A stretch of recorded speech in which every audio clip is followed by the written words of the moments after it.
E aí galera, tudo bem com vocês? Vamos aí para mais um giro de notícias sobre o Cruzeiro com questões importantes que têm movimentado o ambiente do nosso clube. Meu nome é Emerson Araújo, esse é o canal 6x1 e desde o início eu peço para você deixar o like no vídeo, se inscrever no canal caso ainda não seja inscrito e usar os comentários para opinar sobre cada um dos assuntos. A informação mais importante de momento é que a CBF autorizou aos clubes retornar às atividades após o término das férias dos jogadores no dia 30 de abril. Ou seja, a partir do dia 1º, os clubes poderiam voltar aos treinamentos, mas essa volta é condicionada à liberação dos órgãos de saúde. O Cruzeiro até falou inicialmente em voltar já nessa sexta-feira, dia 1º, mas certamente isso não vai acontecer. Nessa quinta-feira, dia 30 de abril, está programada uma reunião do presidente da Federação Mineira de Futebol, Adriano Aro, com o governador de Minas Gerais, Romeu Zema, e pode ser que a partir dessa reunião a gente tenha uma data mais precisa do retorno das atividades. Nesse momento, o Cruzeiro tem os protocolos prontos para o retorno às atividades, mas depende dessa liberação do governo. A ideia do Cruzeiro é voltar realmente aos trabalhos na próxima segunda-feira, no dia 4, mas isso depende, obviamente, desse aval. A CBF, inclusive, sinalizou com a possibilidade do retorno dos campeonatos estaduais no final de semana dos dias 16 e 17 de maio,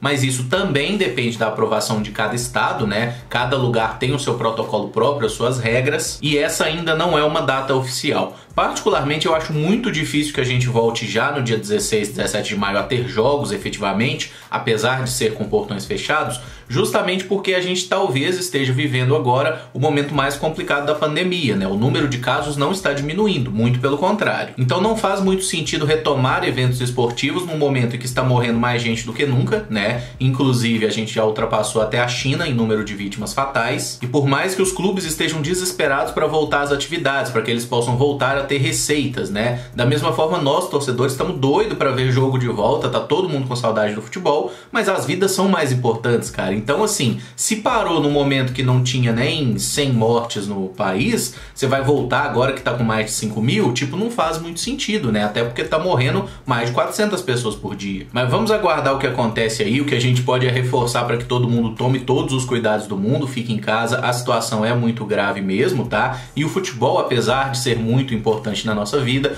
como o próprio Arrigo Sacchi já diria, né? É a coisa mais importante entre as menos importantes. A gente tem que ter outras prioridades agora e cada um tomar os cuidados aí com a sua própria saúde e com a saúde de quem tá perto. A entrevista do Dedé ao Sport TV na última segunda repercutiu bastante nos últimos dias, especialmente porque o zagueiro deu a entender que tinha uma proposta e considerava uma ida para o rival Atlético. Na terça-feira, em nota oficial através da sua assessoria, o Dedé tentou esclarecer a situação, dizendo que em momento algum ele negociou com o Atlético, ele recebeu consulta, mas já recusou imediatamente por respeito ao Cruzeiro. O atleta esclareceu que está focado na sua recuperação, não descartou a possibilidade de jogar a Série B com o Cruzeiro, né? Até comentou sobre a redução salarial, que segundo ele foi de quase 80%, e ele, né, falou ao Sport TV como se isso não tivesse sido feito de forma combinada com ele, como se o Cruzeiro tivesse resolvido reduzir o salário e pronto, acabou, coisa que eu duvido muito, porque ele assinou acordo com a diretoria do Cruzeiro, inclusive aquele acordo para que ele fizesse toda a recuperação e o tratamento longe do clube, né? Certamente o Cruzeiro hoje não é administrado de forma tão amadora assim para pagar menos pro cara e não falar nada com ele. Então eu acho que o Dedé, ele acabou tendo uma postura diferente na entrevista e bem diferente na nota oficial. Foi tipo assim,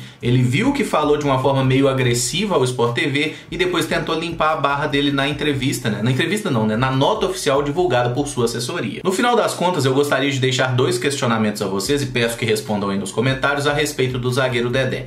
Qual seria a sua reação se o Dedé efetivamente fosse jogar no Atlético? Pelo que foi dito aí nessa nota, essa não é uma possibilidade no momento, ele não pretende jogar lá, mas vamos considerar que isso aconteça. Qual seria a sua reação? Você acharia isso normal, uma coisa do futebol? Você acharia bom mesmo pro Dedé onerar o departamento de outro clube? Ou você ficaria chateado com isso? Porque eu confesso que não faço questão nenhuma de ver o Dedé jogando mais com a camisa do Cruzeiro, ele já estourou minha paciência completamente, mas eu também não gostaria de ver o Dedé jogando pelo Atlético, porque ele é um bom jogador e eu acho que ninguém pode negar isso. E a outra pergunta é sobre a essa possibilidade de retorno. Você realmente acredita que o Dedé estaria disposto a jogar a Série B pelo Cruzeiro? Ou isso foi mais uma frase para tentar limpar a barra dele, já que na segunda-feira, quando ele falou ao vivo pro pessoal do Sport TV, ele tinha sido meio duro com o clube, feito algumas críticas até desnecessárias. Comenta aí o que você acha dessa história e se o Dedé poderia ser efetivamente um reforço pro Cruzeiro nesse momento. E eu já deixei bem claro que não faço a menor questão da presença dele no clube mais. A eleição do Cruzeiro no dia 21 de maio está confirmada e será realizada de forma presencial. Foi definido que o ex-presidente Gilvan de Pinho Tavares será o presidente da comissão eleitoral e serão tomadas precauções, como o uso de máscaras e álcool em gel, e o Cruzeiro deve distribuir os locais de votação em diferentes pontos do Clube do Barro Preto e também dividir os conselheiros por ordem alfabética e em turnos para evitar aglomeração. Até o momento, o único candidato à presidência confirmado que já registrou a sua chapa é o Sérgio Santos Rodrigues, tá? Outros candidatos têm até o dia 11 de maio, né, para garantir ali a sua inscrição, visto que pelo estatuto é até 10 dias antes da eleição, que vai marcada aí para o dia 21 de maio. Inclusive, informação dessa quarta-feira da Rádio Itatiaia é que o Giovanni Baroni, que tinha sinalizado que seria candidato à presidência do Cruzeiro, não será. Ele vai ser candidato à presidência do Conselho Deliberativo e com isso o único nome que aparece aí como possível opositor, né, à eleição do Sérgio Santos Rodrigues é o Ronaldo Granata, que era vice-presidente do Wagner Pires na última eleição. Segundo o Granata, ele nunca participou da gestão efetivamente, mas enfim,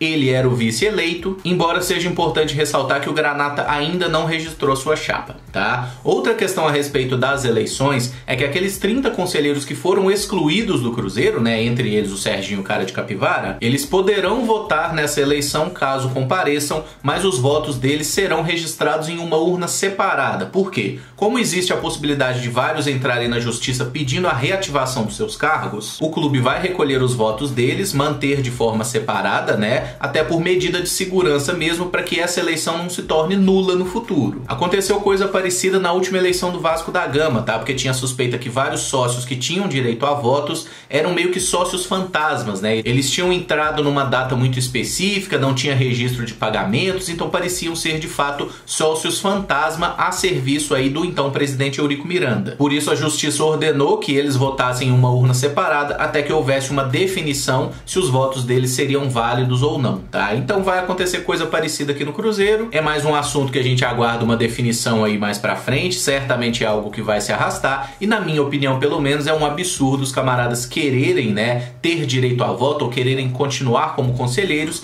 tendo desrespeitado uma regra tão clara, né? Conselheiro não pode receber dinheiro do clube. Eles receberam, descumpriram, estão expulsos. Eu acho que isso é uma coisa assim líquida e certa. Nem deveria ter tanta discussão, mas infelizmente aqui, né, tudo gera uma burocracia danada. E só para fechar um vídeo, mais uma provocação, né, um questionamento a vocês a respeito do Alex. Em entrevista ao pessoal lá da Rádio Itatiaia, o Alex falou que está aí terminando cursos da CBF e que pretende ser técnico de futebol no futuro. Obviamente isso não é para agora, o Cruzeiro tá com um novo treinador, todos acreditamos no trabalho do Anderson, mas eu gostaria de perguntar a vocês se gostariam ou não de ter o Alex fazendo um trabalho no Cruzeiro no futuro. E eu, pelo menos, né, já falei até em outras oportunidades aqui no canal, eu gostaria muito de ver o Alex fazendo um trabalho no Cruzeiro desde a base até chegar ao profissional. Isso porque quando a gente pega aí grandes treinadores do futebol, né, talvez o Guardiola, que seja o melhor técnico dessa geração pelo menos, ele é um cara que teve uma passagem pela base do Barcelona, depois pegou o time principal, já conhecia vários jogadores da base inclusive, então foi mais fácil para esses caras serem integrados ao time de cima e obviamente deu muito certo, ele conquistou muitos títulos. Eu acho que o Alex é um cara extremamente inteligente, tem uma identificação grande com a torcida do Cruzeiro,